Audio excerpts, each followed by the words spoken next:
Pada bulan Februari tahun ini, saya 3 hari berada di negara yang lebih lambat 5 jam dari waktu Indonesia. Perjalanan bisnis, walaupun singkat, membuat pencerahan baru pada diri saya di dalam cara memandang bisnis untuk kaum milenial ini. Hal ini membuat saya komentar dalam hati, kok nggak pinter-pinter ya saya ini jadi orang. Dalam hal bisnis, belajar mulu. Salah satu bisnis yang baru mulai jalan mengharuskan saya berada di Spanyol. Sebagai salah satu pemain terbaik di Eropa, perusahaan mitra saya ini mengundang untuk penandatanganan perjanjiannya langsung di Madrid, markas perusahaan tersebut. Yang saya mau ceritakan bukan usaha saya, tetapi pengalaman bersama mitra saya di saat makan siang di hari terakhir. Kami bertujuh dari 6 negara berbeda asalnya. Saya berdua dari Asia, yang sisanya dari Irlandia, Portugis, 2 dari Spanyol, dan 1 dari Jerman. Dalam diskusi santai tersebut, salah satu dari mereka berkata, "Kamu beruntung ya tinggal di Indonesia, karena kami di Eropa sudah kecil sekali peluang kami untuk bisa menemukan pain point." Sahabat semua pasti tahu mengenai pain point. Saya selalu ulang-ulang dalam video yang lalu,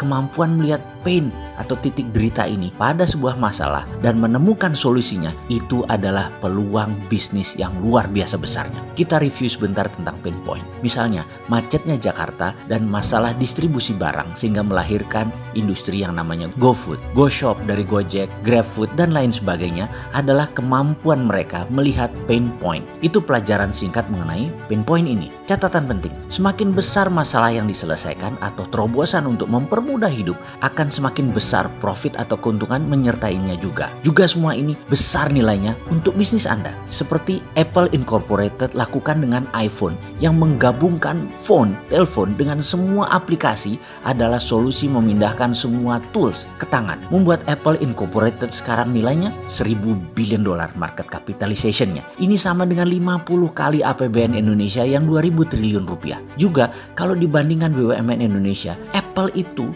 nilainya 100 kali lebih besar dari BUMN. Ya sudahlah, itu lesson learn bagi pengelola BUMN yang sering netek, minta nenen ke APBN sampai 150 triliun lagi sekarang. Sekali lagi, jangan mentang-mentang deh Anda ada APBN, Anda menjadi tidak survive begitu sih berbisnisnya. Lu tuh nggak ada apa-apanya, sudah nggak terlalu produktif BUMN-nya, masih netek lagi sama pembayar pajak. Lalu hebatnya di mana? Bener deh, ada lebih dari 500 perusahaan di dunia ini yang asetnya serta kapitalisasinya lebih besar dari seluruh nilai BUMN kalau digabungkan. Dan mereka nggak minta APBN negaranya. Ngaca ya dalam mengelola BUMN, hati-hati ke depannya. Rencana Anda harus benar-benar supaya jangan diledekin kayak gini. Jadi saat ini kita sudah paham kan tentang pain point secara sekilas. Nah, di Eropa kata mereka, kita mau buat apa lagi? Semua sudah ada. Mulai dari yang besar seperti IKEA sampai yang kecil buat jeans dilukis. Semua orang seakan-akan do something dalam tanda petik. Sudah nggak ada pain point lagi yang bisa diselesaikan. Semua pain sudah hilang. Kami terus mencari dan mencari. Terus mencoba semua orang berpindah negara satu negara Eropa lainnya. Dan generasi muda sekarang paling-paling bekerja jadi pegawai saja maksimum bisanya. Bayangkan, sampai nano niche sudah ada pemainnya.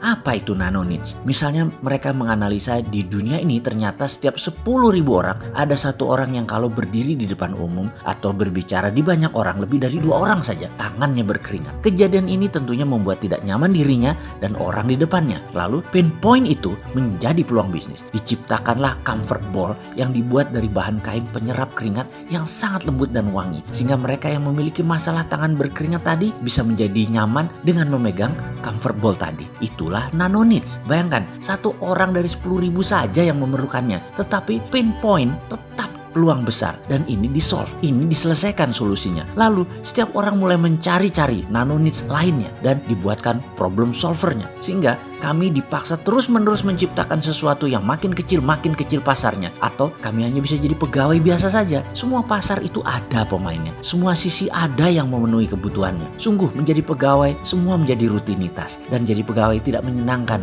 dalam jangka panjang. Kami selalu membayangkan Asia seperti Indonesia. Wih, pasti enak banget di Indonesia. Surga, di mana-mana masih banyak peluang, masih major needs bahkan belum ada yang memainkannya. Di mana-mana banyak pain point yang masih bisa menjadi peluang dan masih banyak yang harus diselesaikan. Beruntungnya ya kalian itu hidup di wilayah economic growth. Sumber daya manusianya ada dan muda lagi, rata-rata 27 tahun usia demografiknya. Ada sumber alam yang luar biasa banyaknya. Pasti semua orang bergairah sekali ya di Indonesia itu. Saling isi, saling menutupi semua pain point. Mendengar itu saya tertawa dalam hati. Mana ada yang mikirin pain point di Indonesia, yang ada hanya mikirin politik. Gak ada terobosan solusi ekonomi bernegara karena mereka terlalu memuja obor dan IMF. Rakyat di mana-mana bicaranya dan komentarnya hanya politik. Gak ada tuh yang mau bekerja berkreasi menciptakan solusi dari pain point ini, bro. Lu pade aja masuk Indonesia lagi deh, jajah lagi deh tuh Indonesia daripada dijajah Tiongkok. Jorok orangnya, bener ya. Jangan-jangan lebih enak dijajah Eropa. Seenggaknya pada minta kawin sama bule Eropa, cowok ceweknya. Kawin campuran itu biar turunannya pada keren-keren, jadi pada Indo.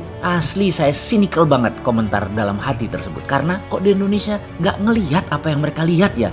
Sebel gua. Apalagi pejabatnya. Semua cipta anak bangsa ini pasti gak lancar jalannya. Ada izin INA itu yang gak jelas. Di mana sih berjuangnya kalian untuk rakyat? Kalian di atas tuh rebutan APBN doang bisanya. Jamput tenan kon.